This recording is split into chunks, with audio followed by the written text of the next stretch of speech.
మనిషికి జీవితాంతం తోడుండేవారు ఎవరు అని యక్షకుడు ధర్మరాజును అడిగాడు. ఎవరైనా ఆ ప్రశ్నకు భార్య లేదా భర్త అనో పిల్లలు అనో సమాధానం చెప్తారు. కానీ ధర్మరాజు మాత్రం మనిషికి జీవితాంతం తోడుండేవారు ఎవరూ లేరు, అలా ఉంటారనుకోవడం భ్రమ.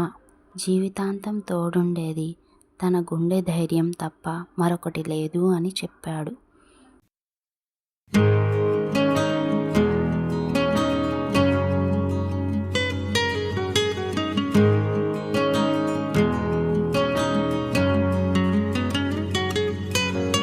ఊసుపోదు ఊరుకోదు, ఉండనీదు వెళ్ళనీదు, వింత ఖైదు నాకిలా ఏమిటో. సాయి లేదు సోలనీదు,